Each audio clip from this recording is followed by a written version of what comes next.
Si Pantaon Barangay Kapitan na Constantino Lahilahay, Kap Bayong Adlaw, no, gibisitahan ka na mo din sa inyong barangay. Latest update no din sa tuang barangay. Kumusta o may butag? Okay, may buntag no. O salamat kay sa inyo pag bisita sa mga barangay para makita po nyo mo ang kabaguan o labi na sa mga project nga bago karon nga karon na sugda na gyud. Okay, Kapitan, unsay bagong project na to karon nga napatuman din sa tuang barangay kay nakita na to nga dunay gi kamulo na construct karon. Una-una mo niya mo ang DOH nga project. Mm. Nagyatag sa tuwa pinangga nga congressman kung ando. Tapos na humana ni siya. Tapos karon naputay gipangayo sa tuwa ang pinangga nga mayor si Mayor Indy. Kani nga to ang nutrition office ug sa daycare. Bali ni siya og kuan duha. So unsa di kahimtang atong kuan balik lang tawan ka kasi kahimtang ani ato ang barangay health station sa unang panahon ug kani ato ang i-construct karon nga kaning daycare center no sa atong nga barangay. Din sa una man gyud nga time ni siya katupag yung dati tong mga administrasyon. So gabok na siya kayo. Tulo na tapos ang iyang flooring ani nasa ubos. So inigbaha. So kay to ang mga kuan. To ang mga DSW kay maglima sin taon pagkabuntag. Okay, ubos kay iyang flooring ba. Kusog tubig dire. So motong nitabo, tapos bulok na gid siya. Di na gid pwede nga reparon. Kundi dapat baguon na gid siya.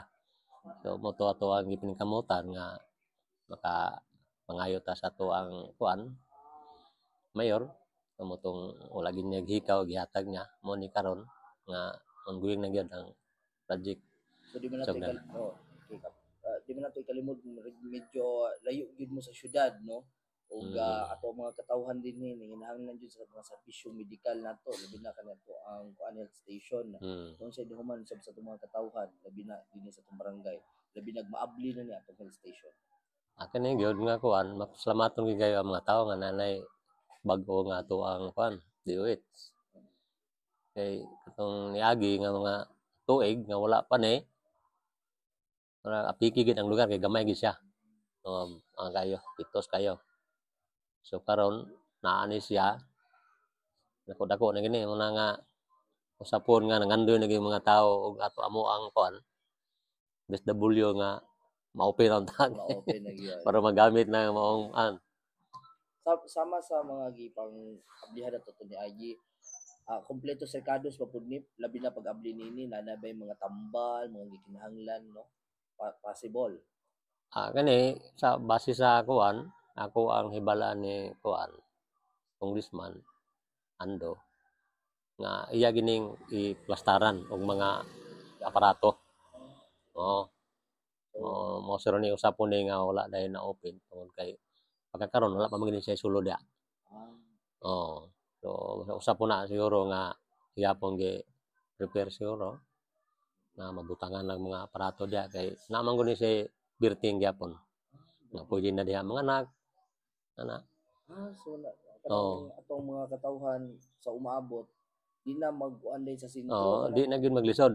So diri na pwede na diri na lang sa barangay na lang. So na pud may matrain ana siguro nga taga barangay nga moy mukuan. Kasi naa na siya kay ang diri pod sa tuang barangay na may regular diri nga kuan midwife nga nag-duty gyud. Midwife. Napoy sa nurse duha sila.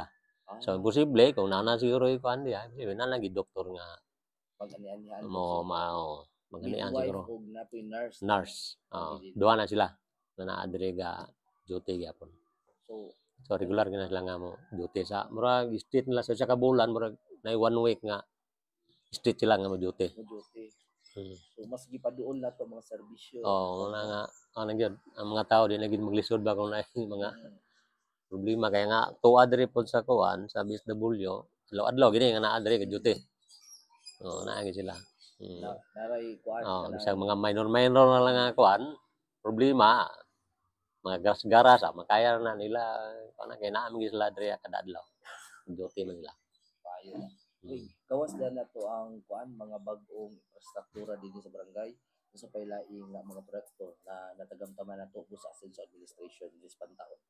Ang sukad gid nga pagkuan sa kuan sa tuwang asenso kini usan ni siya nga kuan kini nga amuang barangay office sa time pa man ni kung ando paglingkod gini kung ando mo ni iyahang natag sa moa barangay uban aning kuan amo ang kabid court nga gimuan niya kanupi na kay sa libo ba kina sa una sa wala pa na kanida naginupihan butang ang cover dire ikas so wala na kung magulan safety na po ng mga manulaay oh so muna iyang natag atong kuan Kung baguhay lamang na to giablihan din para ito nga aging tuig to kading diri sa katong sa kuan sa eskwelahan Mm. sa ato ang kuan diri na po tayo bago diapon nga kuan mini gym nga ato po nang gipangayo gyapon sa ato ani mayor So nagamit yun sa so nagamit kay atong nauna manggong niaging nga mga kuan tinuig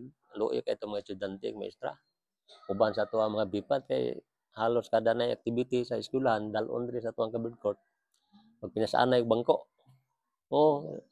nga luoy kay mga bata kay tabok-tabok pag human balik na po ng bangko pasaan so ano kay ba luoy ang mga tao ba so karon komportable lang kay sila kay nanay mini gym na activity ang eskwelahan na diya na nana sila diya so ang gaya gyud salamat kay kita sa sinsong gawas sa mga proyekto sa nahatag sa Team Asenso, kumusta ang imong peace and order sa dinhi sa imong barangay? Ingon man sa labi na gyud sa paginalag dili droga.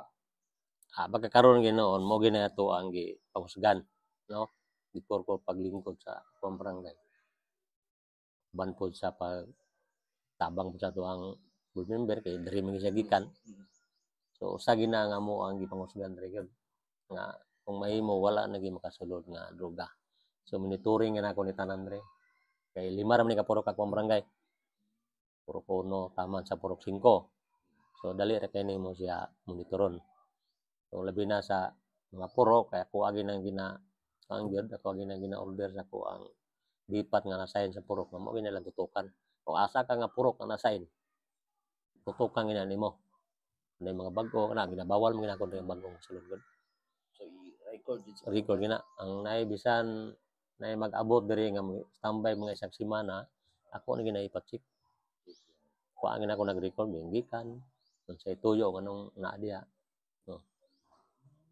So nag-apply ba ta for drug free barangay? Usa po da kay ato ang barangay na pre-drug na siya. Okay. Barangay na to. Okay na. Apply na siya. Na pre-drug na siya.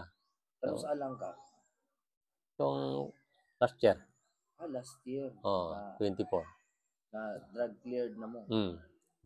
Drug cleared na ni. So timaan na nagsunod yun ang mga barangay sa kalagdaan.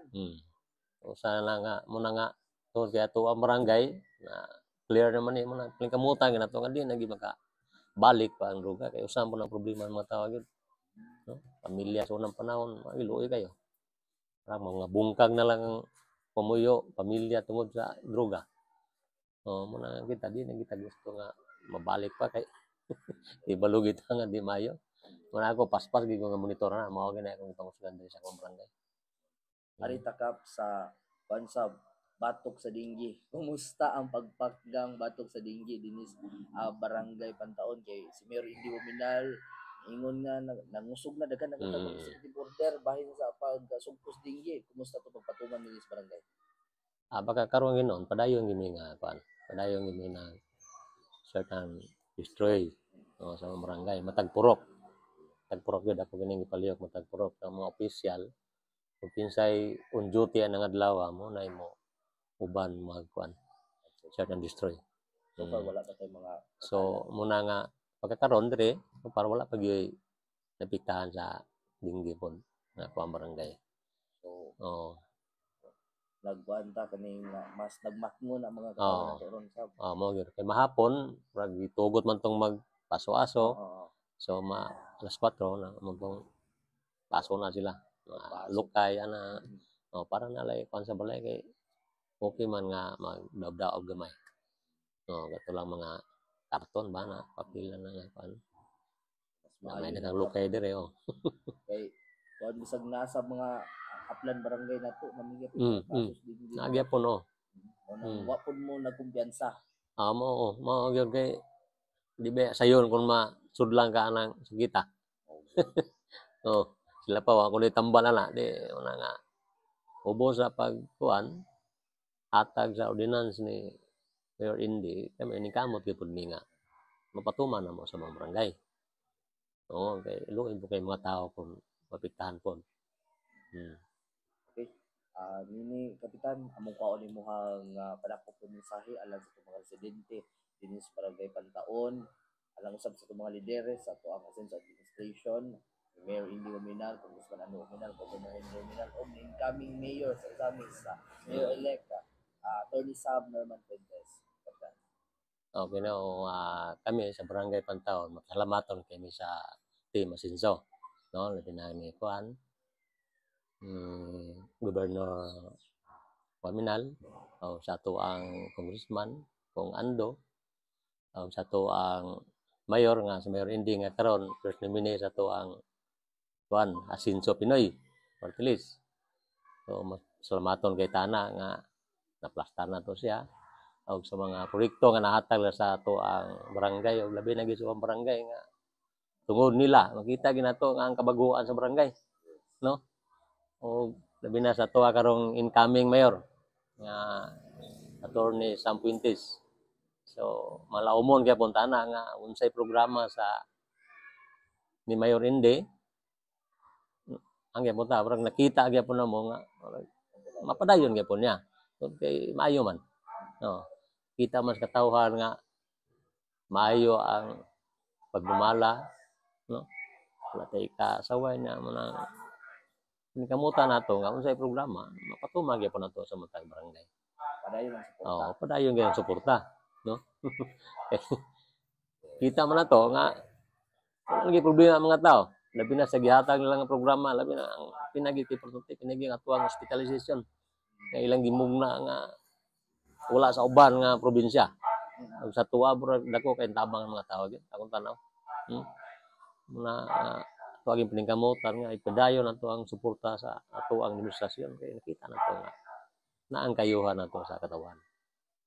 Thank you, kapitan.